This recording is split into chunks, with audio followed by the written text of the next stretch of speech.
Yes, we can.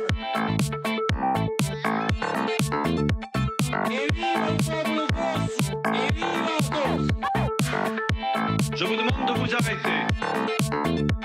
Je crois aux forces de l'esprit. Bonsoir et bienvenue, vous êtes au bon endroit, au bon moment, pendant le 20h sur France 3 Corse via Steel. Et nous sommes le vendredi 14 octobre. 14 octobre, hein, Jean-Michel, 14. Et vous le savez, le vendredi, c'est l'agenda culturel très subjectif de l'équipe de Pendant le 20h avec au sommaire.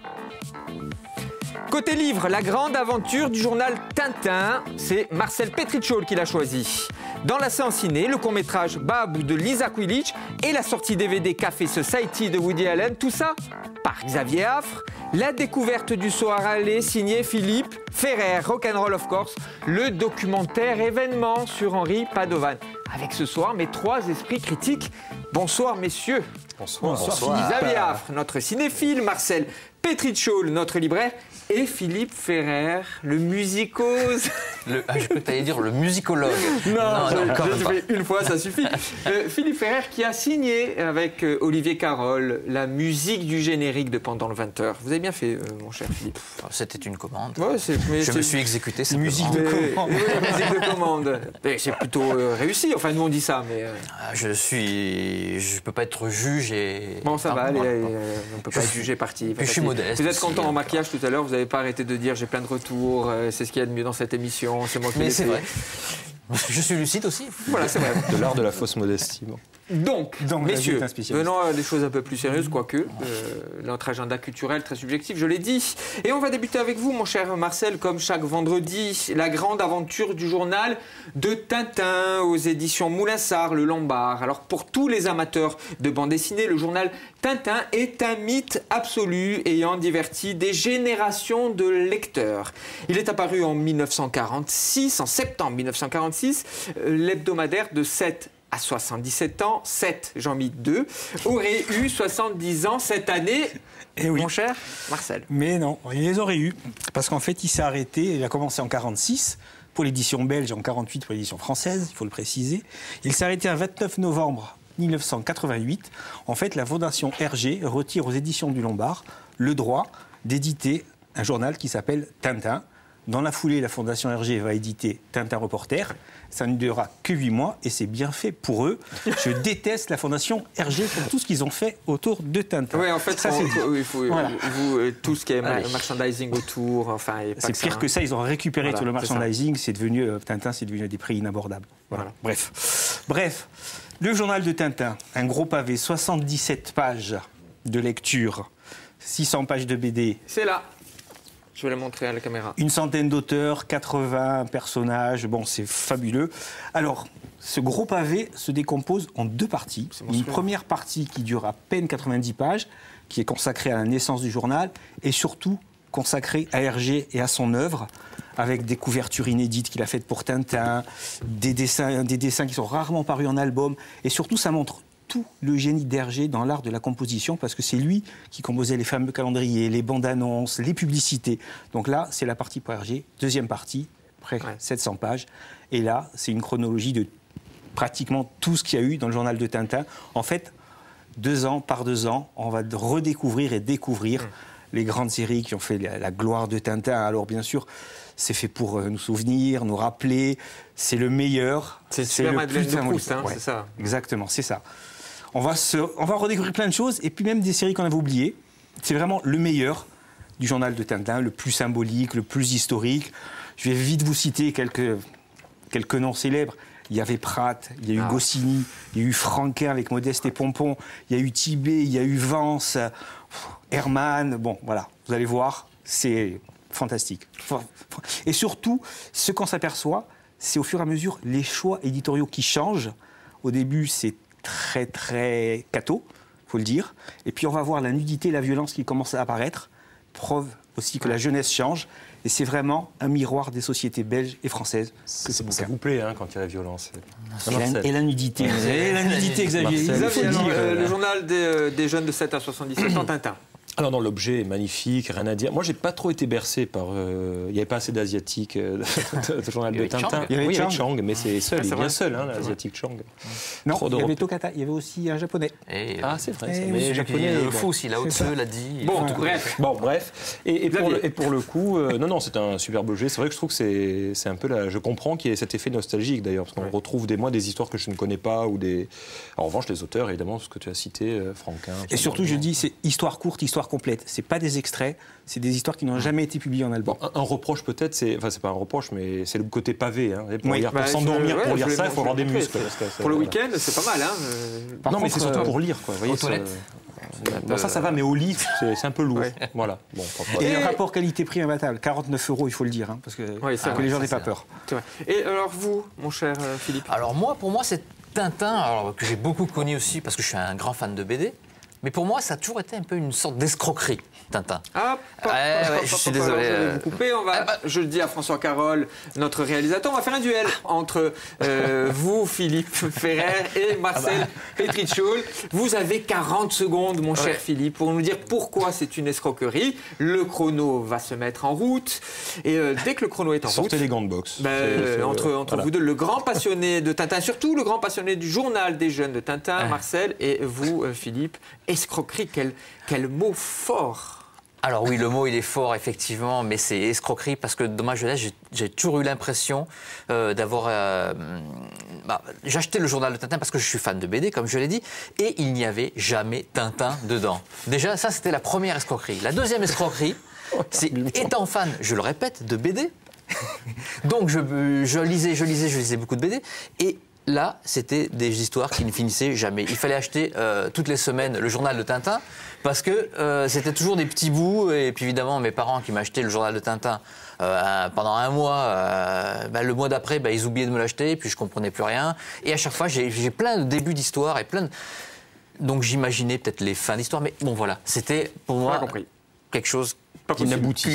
complètement Mais on inabouti. retiendra la formule, on achète très le frustrant. journal de Tintin sans Tintin. Voilà, Marcel, 40 secondes. Alors, vous avez dit que vous avez aimé, mais là, vous avez 40 secondes pour défendre votre choix Le du journal de week-end. Tintin. Évidemment. Il faudra apprendre à Philippe que c'est un hebdomadaire surtout, et que c'est le principe. Mais- C'est que toutes les semaines, on retrouve les héros, c'est récurrent, c'est justement pour que les gens achètent l'hebdomadaire. C'est fait pour ça un hebdomadaire. Les histoires sont exprès à suivre. C'est comme ça pour tous, que ce soit Spirou, que ce soit Tintin, que ce soit à suivre, que ce soit vécu. Je ne vais pas tous les citer. C'est le principe. Et oui, le journal de Tintin, parce que ça a commencé avec Tintin. Au départ, ça ne faisait que 12 pages. Et il n'y avait pratiquement que Tintin et Jacobs au tout début. Et quand Hergé ne sortait pas un album tous les ans, il n'y avait pas Tintin à chaque fois dedans. C'est logique. Bon voilà, c'est ça le principe d'un hebdo. Mais je les aimais pas, Spirou et à suivre, je les aime pas non plus. Petite Exactement. leçon de choses. Petite leçon de journalisme. Mais je ne les aimais pas aussi, les autres. En tout cas, nous, on le conseille, oui. Ouais, Par je vais- Philippe, tout Non, le mais monde le j'achèterai conseille, le journal de Tintin. Alors, c'est une somme, vraiment. Hein, Là, c'est un vrai avantage pavé. parce que là, si vous osez, il y a le début et la fin. Voilà. Pas besoin d'attendre le Toutes mois les suivant. C'est pour des acheter. histoires Voilà. courtes. Alors, Voilà. c'est mes amis aux éditions Moulinsart, le Lombard, Le Lombard. en collaboration avec ouais. les éditions On ne Moulinsart, peut plus rien faire sur les 1946. éditions Moulinsart et la Fondation Hergé de toute façon. 1988, alors on l'a dit, le journal de Tintin, de 7, j'ai bien dit 7, c'est le troisième chiffre, à 77 ans. On va passer au cinéma. Vous excluez pas mal de gens. On a 78, on peut l'acheter quand même. Hein. Voilà. Enfin, bon. L'humour selon Xavier. Donc, L'humour bam, selon Xavier. c'est le film que vous avez programmé, le court-métrage que vous avez programmé ce soir. Il est signé Lisa Kulic, Alexandre Mamel et Nicolas Suri. C'est un court-métrage, l'histoire de Mathilde et Louis qui souhaitent rendre hommage à leur grand-père en répandant ses cendres sur sa terre natale, évidemment la Corse. Alors, vous avez déjà presque tout dit sur l'histoire, donc je ne reviens pas, c'était parfait comme d'habitude. C'est un film qui a été lauréat d'une opération qui s'appelle En route pour Cannes. Vous savez, c'est lancé par les sponsors du Festival de Cannes, le prestigieux Festival de Cannes, que Marcel adore. Et cet appel à projet, finalement, a permis à des étudiants de cinéma, donc de la France entière, de travailler sur un scénario avec des contraintes quand même, 6 à 8 minutes sur un thème de road movie. Donc là, c'est le choix qu'ont fait les trois réalisateurs, qui sont étudiants à l'Arfis, donc une école à Villeurbanne. Et ils ont gagné cet appel à projet. Et en plus, le public a voté, hein, donc les internautes. Les internautes, c'est sacré aujourd'hui. Et les internautes ont voté pour ce court-métrage. Alors, peut-être avant d'en reparler un petit peu, de voir ce qu'en ont pensé mes petits camarades, qui j'espère sont d'accord avec moi, bien entendu, un petit extrait du court-métrage. Putain, tu nous as vraiment paumés là en fait. Mais non. Mais non, tu sais où on est là? Tu sais quoi? On va apprendre un peu plus à faire confiance aux gens. C'est quoi? Tu devrais un peu plus te...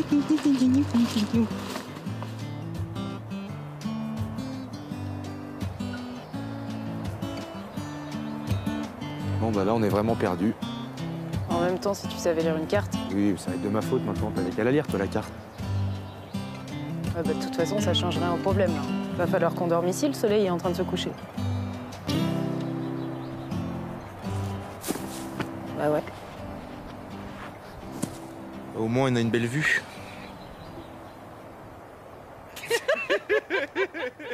Alors nous subissons une pression constante dans cette émission. Nous avons une des réalisatrices, enfin la réalisatrice Lisa Kulic, qui est juste dans les coulisses là et qui est venue vous souffler plein de choses à l'oreille. Non, alors... Il faut parler bien de son film, c'est ça hein Oui, sinon j'ai quelque chose à la sortie. Non, en fait, non.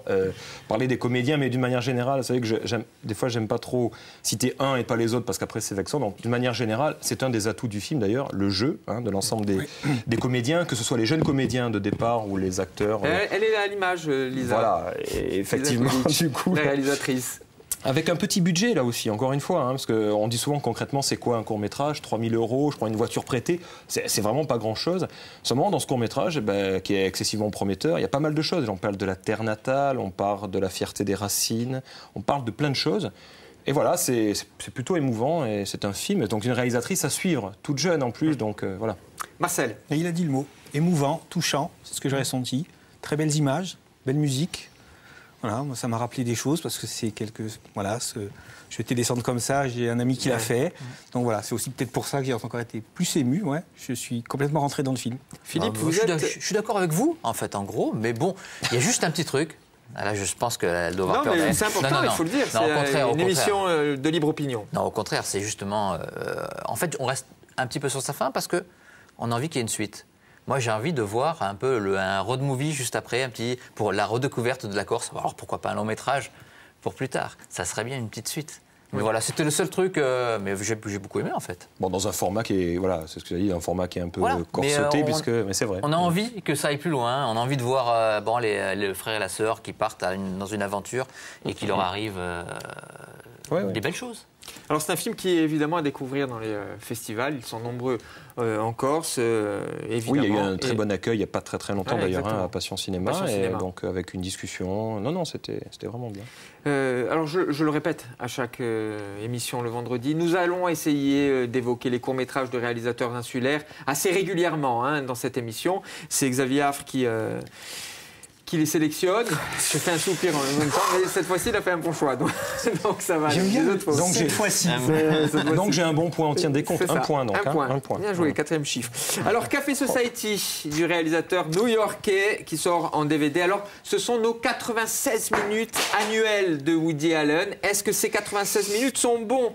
Il y a La Grande Pomme, il y a les années 30, Hollywood, comme c'est vintage, tout ça, mon cher Xavier. Oui, mais vous savez, quand il s'agit de Woody Allen, c'est un petit peu pas assez objectif parce que j'aime beaucoup et je ne pouvais que parler de Woody Allen qui sort en DVD parce que évidemment vous êtes là devant moi, vous êtes le plus alénien des animateurs de France 3 Corse évidemment et peut-être France 3 toutes les régions confondues. Vous reviendrez Xavier, voilà, vous reviendrez je fais exprès, bon, vous voyez c'est bien, ça marche bien. Non, c'est un opus qui est charmant, qui est aussi mordant finalement. On oublie que Woody Allen est un grand réalisateur aussi, donc il y a des placements de caméra. C'est parfait, c'est très élégant. On oublie qu'un film de Woody Allen, c'est élégant aussi, vous voyez, donc on entend beaucoup de choses. Non, souvent, je suis pas d'accord. Ouais, mais c'est souvent très élégant. Oui, on dit c'est pénible, c'est routinier. Eh ben non, beaucoup. quand même, pour quelqu'un qui fait 1 ou 2 films par an, parce qu'il tourne beaucoup, notre ami c'est Woody. un film par an. Des fois tournage, deux, et des fois deux parfois, ça sort. Bon, après, c'est vrai que c'est date de sortie.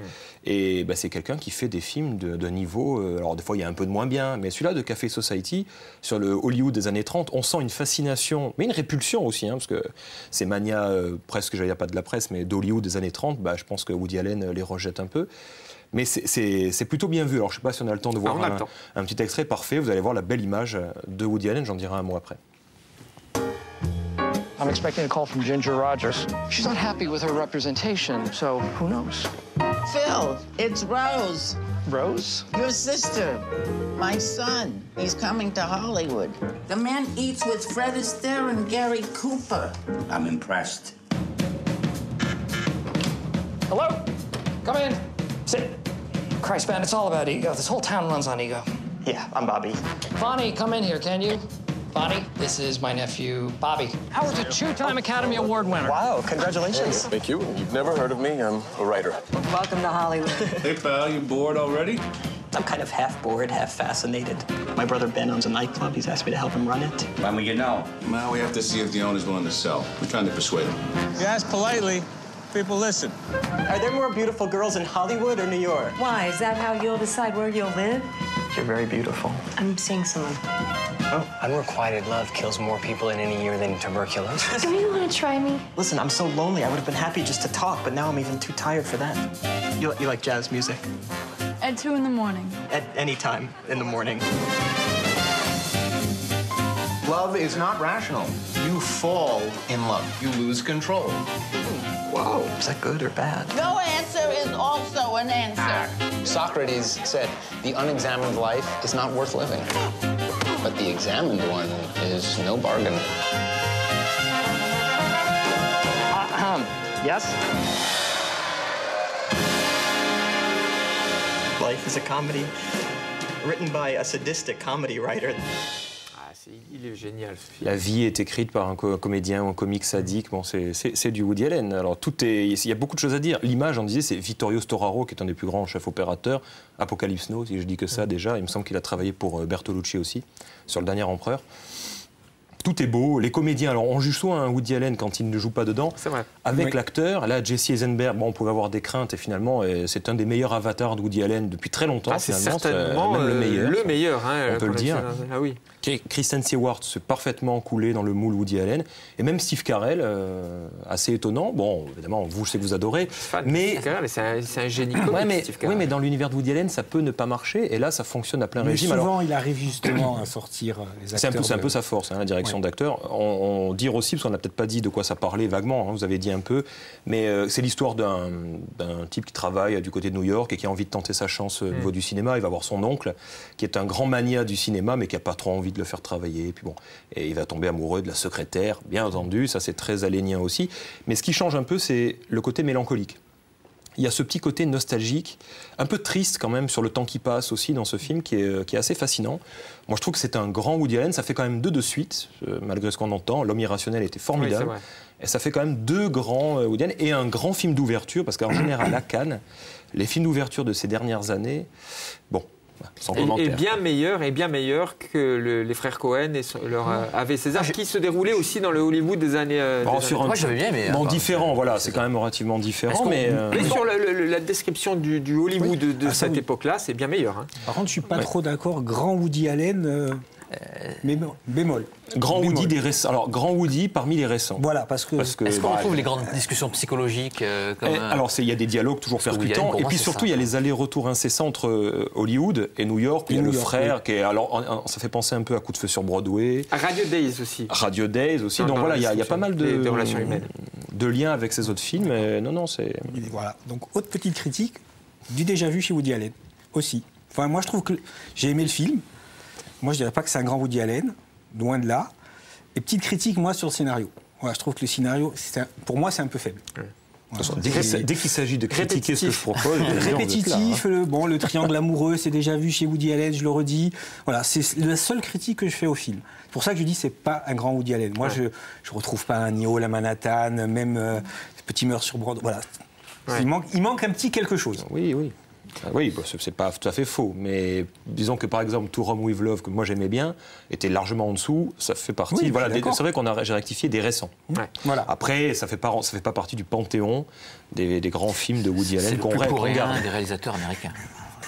Café Society de Woody Allen, qui est en DVD et en VOD également. Et Philippe Ferrat qui a quand même soufflé à l'oreille tout à l'heure, je dis parce que je vais balancer, qui m'a quand même demandé si Woody Allen avait couché avec son actrice. Je dis parce que c'est Philippe Ferrat.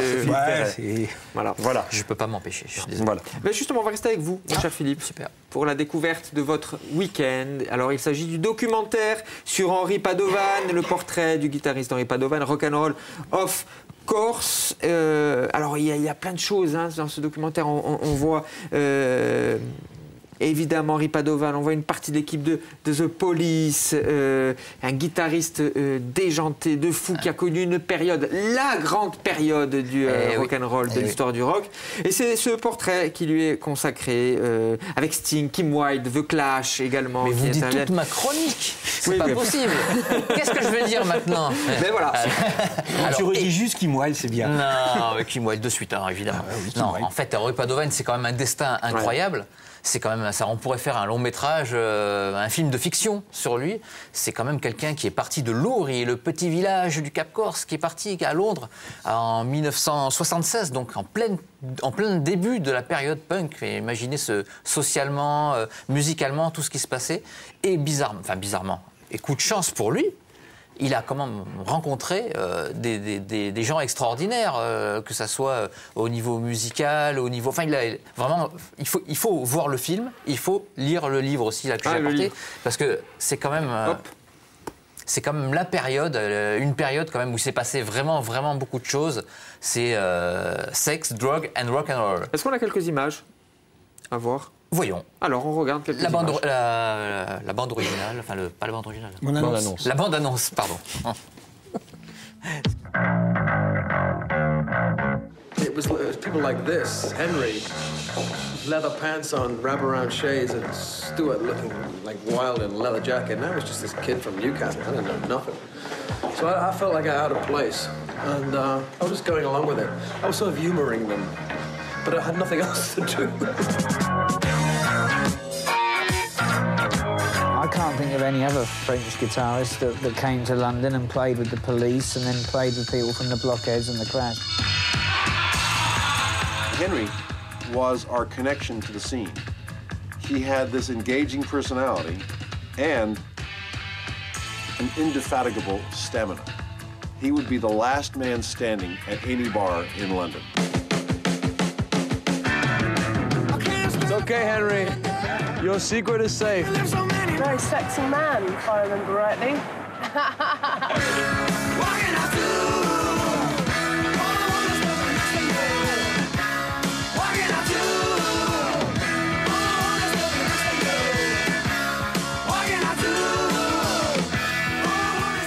Alors, Rock'n'Roll of Course, c'est réalisé, on va donner le nom des réalisateurs évidemment, Lionel Gage et Stéphane Bébert.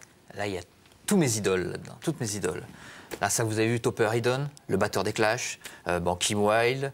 Vous avez vu le début du documentaire? Je ne sais pas si vous avez fait attention, il y avait une musique, c'était Peaches des Stranglers, enfin bref, c'est une période que j'aurais adoré vivre à Londres. On est deux, je te rassure. Là, ouais. Tout ce qui s'est passé dans ces années-là. Voilà, alors par contre, ce qu'il faut savoir, c'est qu'il y a le côté glamour du punk, le côté qui fait rêver, le côté paillette, mais c'est pas que ça. Il y a autre chose derrière, il y a, comme je l'ai dit tout à l'heure, le sex, drug and rock'n'roll. Et j'ai pas vu le film, j'en ai entendu parler, et c'est présent. Et dans le livre, c'est très présent. Oui, c'est surtout, alors, voilà. C'est notre conseil, parce qu'il va être diffusé au Festival Corsica Doc, le film, et ce sera le 19 octobre à l'Ellipse à Ajaccio. Mais surtout, ça nous donnait l'occasion de parler d'Henri Padovan, ça vous donnait l'occasion, parce que vous avez lu ce livre. Et le grand coup de cœur, le grand conseil du week-end, c'est aussi ce livre. Exactement. Surtout ce livre. Exactement. Et je voulais signaler aussi simplement qu'il y a un truc, une coïncidence. Enfin, ils se sont retrouvés avec Glenn Matlock, qui est aussi le bassiste des Flying Padovanis, qui est le groupe, et qui était le bassiste des Sex Pistols, un bassiste qui n'a jamais été avec les Sex Pistols. En fait, maintenant, il est retourné, mais il s'était fait virer pour que Sid Vicious prenne sa place. Et ils se sont retrouvés ensemble entre l'ex-guitariste de Police et l'ex-bassiste des Sex Pistols. Et ils ont fait un groupe. Est-ce qu'il est resté longtemps avec Police, Henri Padovan? Un an. Une année après, 76, 77. Mais il a monté le groupe. c'est quand même lui qui a monté un des plus grands groupes de rock du monde. Au départ, c'est lui et Stewart Copeland. Il n'y a pas Sting, ils vont chercher Sting après, et Andy Summers encore bien après. Exactement, c'est ça. Et tout ça est dans l'ouvrage. Tout ça est dans l'ouvrage. De chez Flammarion, Henri Padovan, Secret Policeman, chez Flammarion, aux éditions Pop Culture. C'est aussi le conseil du week-end. Et le film, évidemment, qu'il faut découvrir. On va y aller. J'imagine. Vous allez aller avec Perfecto et tout. Faut y aller le film, c'est le 19 octobre à l'Ellipse à Ajaccio, dans le cadre de Corsica Doc. Marcel, très rapidement, il nous reste quelques secondes pour votre coup de cœur. Continuez de Laurent Mauvigné aux éditions de Minuit. L'histoire de Sibylle, à qui la jeunesse promettait un brillant avenir, mais qui a vu sa vie se défaire petit à petit sous ses yeux. À cause d'un drame qui sont partis passer en Corse, je le souligne. Voilà, elle est divorcée, elle est avec son fils Samuel, et son fils, il est en pleine période de délinquance, il ne communique plus avec sa mère, il ne se parle plus, il ne se regarde même plus, elle sent qu'elle est en train de le perdre. Alors, elle abandonne tout, elle se met en disposition, elle vend la maison de ses parents auxquels elle tient le plus au monde, et puis elle part au Kyrgyzstan, elle achète des chevaux, et là, ils vont voyager pendant un long moment. C'est un bouquin de rencontres, d'introspection. C'est magnifique, époustouflant. Il a la vie, il a l'amour. C'est grand coup de cœur. Grand coup de cœur. Et en plus, il cite souvent Heroes de David Bowie dedans. Voilà. C'était très rock ce soir. Alors, tous nos conseils, tous les conseils de nos esprits critiques sont disponibles sur le Facebook, sur le site internet et sur le Facebook de François Corse-Vie Astel, avec l'émission qui sera en replay dès demain. Merci beaucoup à tous les trois. Philippe, merci et bravo pour la musique du générique. Merci. Merci à vous de nous avoir suivis. Restez sur François Corse-Vie Astel et je vous dis à lundi, même lieu, même heure, pendant le 20h.